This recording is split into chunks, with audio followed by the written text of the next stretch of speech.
Pria berkulit putih pasok senjata ke Papua. Modusnya terungkap saat ditangkap Kopassus di markas KKB. Melansir dari poskupang.com, pertempuran antara kelompok kriminal bersenjata atau KKB dengan TNI Polri di Papua bukan hal baru di daerah pergolakan tersebut.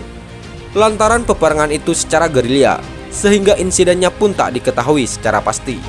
Bahkan hingga saat ini, cara-cara perang gerilya itu masih dipertahankan KKB, sehingga tak sedikit prajurit TNI Polri tewas di medan laga.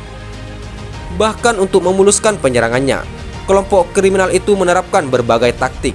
Skenario penyerangannya pun sulit ditebak. Namun apapun yang dilakukan KKB akan dengan mudah dilumpuhkan oleh TNI Polri. Pasalnya semua prajurit yang diterjunkan ke Papua telah melewati semua jenjang pendidikan dan pelatihan. Mungkin karena itu, sehingga kelompok separatis di daerah itu mudah dilumpuhkan tanpa harus merenggut banyak korban jiwa. Yang jadi pertanyaan adalah, meski KKB dilumpuhkan, senjatanya pun diamankan satu persatu. Tapi mengapa ada saja senjata baru yang digunakannya? Dari manakah senjata api itu, sehingga para pengacau tak henti-hentinya melancarkan aksi kejamnya? Adakah jaringan internasional yang masuk hingga ke Papua, sehingga mobilisasi peralatan perang terus terjadi? Apakah sindikat perang internasional itu menjangkau wilayah pedalaman, sehingga akses penyelundupan senjata sedemikian mudah? Jawaban atas pertanyaan ini memang tak semudah membalikkan telapak tangan. Tapi berangkat dari fakta sejarah, penyelundupan senjata itu bukan hal baru di tanah Papua. Ini terungkap dari video yang viral di media sosial beberapa waktu belakangan ini. Tersiar kabar bahwa kasus penyelundupan senjata api itu pernah terjadi beberapa waktu silam. Bukan hanya senjata api yang berhasil diselundupkan ke tanah Papua, tapi pelatih berkebangsaan asing pun menyusup masuk ke daerah itu. Bahkan kedatangan pria bule tersebut diantar langsung dengan pesawat khusus sambil membawa senjata api untuk dibagikan kepada KKB. Anda mungkin tak percaya mendengar kabar ini, tapi itu fakta yang terjadi di Papua beberapa waktu lalu. Kabar tersebut langsung tersiar, sehingga dalam waktu yang tak terlalu lama, videonya pun viral di jagat maya. Viralnya video itu bukan semata karena kehebatan penyusup berkulit putih masuk ke Papua, tapi sebaliknya, keberhasilan TNI Polri yang membekuk sang penyusup itu tanpa mendapat perlawanan sama sekali. Bahkan musuh itu dibekuk saat yang bersangkutan tak siap menghadapi kemungkinan buruk tersebut. Hebatnya adalah yang membekuk pelatih perang berkulit putih tersebut adalah pasukan elit kebanggaan NKRI, yakni Kopassus. Dari video yang beredar, terungkap bahwa Kopassus berhasil mendeteksi keberadaan pria penyusup itu di wilayah pedalaman.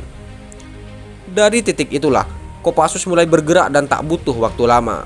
Pasukan elit Indonesia itu dengan mudah menangkap pria kulit putih tersebut.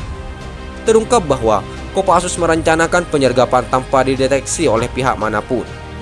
Bahkan pria asing itu kaget bukan main, kala dirinya tiba-tiba berhadapan dengan pasukan berseragam loreng di tengah hutan. Padahal pria berkebangsaan asing itu tinggal di markas kelompok kriminal bersenjata atau KKB di Papua. Sejak pria itu ditangkap, modus yang dilakukan pun terbongkar seluruhnya. Bahwa ada masa silam, sejumlah oknum tak bertanggung jawab di Australia menyuplai senjata api ke Papua. Pengiriman senjata api tersebut berbiaya tinggi, sebab diantar dengan pesawat khusus yang tiba di Papua pada dini hari. Dari video yang beredar, senjata api tersebut diisi dalam beberapa kotak senjata yang berukuran besar.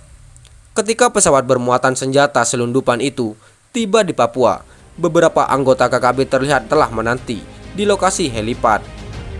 Makanya sesaat setelah helikopter mendarat, beberapa pria langsung mengambilnya langsung dari dalam pesawat. Ketika peti senjata itu hendak diturunkan dari lambung pesawat, beberapa pria telah siap menerimanya. Begitu juga ketika peti kedua yang bermuatan senjata api diturunkan. Kotak itu pun langsung diterima di pintu pesawat. Terbetik kabar bahwa penyelundupan senjata itu telah dilakukan berulang kali ke Papua. Lantaran kasusnya terus terjadi, sehingga kabar itu sampai juga di pendengaran Panglima TNI. Berdasarkan informasi tersebut, Kopassus pun diterjunkan ke Papua untuk memberangus tindakan tak bertanggung jawab itu. Kisah perjalanan Kopassus ke markas persembunyian pria berkewarganegaraan asing itu bukan isapan jempol, sebab pasukan khusus itu menempuh perjalanan nan jauh. ditempuh dengan susah payah serta memakan waktu cukup lama. Rute yang ditempuh Kopassus tak hanya lewat udara, tetapi juga laut, sungai, dan darat. Ditambah dengan kehebatan personel, sehingga tim khusus itu tiba persis pada titik yang dituju. Detik-detik kehadiran Kopassus itu mencuri perhatian netizen, karena tiba pada waktu tengah malam, saat semua makhluk telah pulas tertidur. Dalam situasi itulah, pria berkebangsaan asing tersebut diciduk. Ia ditangkap saat tertidur pulas. Sejak pria itu ditangkap Kopassus, sejak itu pula Australia menghentikan seluruh pengiriman senjata api ke Papua.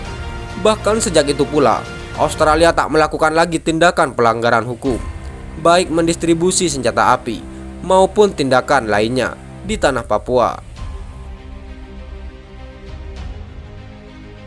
KKB, pesawat pengangkut anggota TNI atau Polri, wajib ditembak. Melansir dari jpnn.com, Panglima Komando Daerah Pertahanan 3, Tentara Pembebasan Nasional Papua Barat, Organisasi Papua Merdeka, atau TPNPB-OPM, Derakman Dugama, Brigjen Egyanus Kogoya, mengklaim pasukannya yang bertanggung jawab terhadap serangan di Bandara Kenyam, Kabupaten Duga.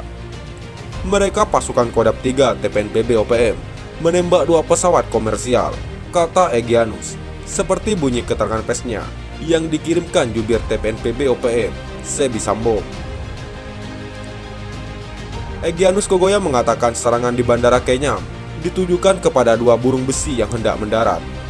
Pasukan Kodam 3 TPNPB-OPM Derakman Dugama menembaki pesawat pertama dengan 8 peluru. Pesawat kedua diberondong 4 pelor. 2 pesawat komersial, yakni Trigana Air, ditembaki 8 peluru dan Alda Air 4 peluru, tutur Egyanus. Dia mengatakan pasukannya terpaksa menembak karena meyakini 2 pesawat itu mengangkut pasukan TNI Polri. Pesawat sipil apapun yang mengangkut anggota TNI atau Polri wajib ditembak, kata Egyanus.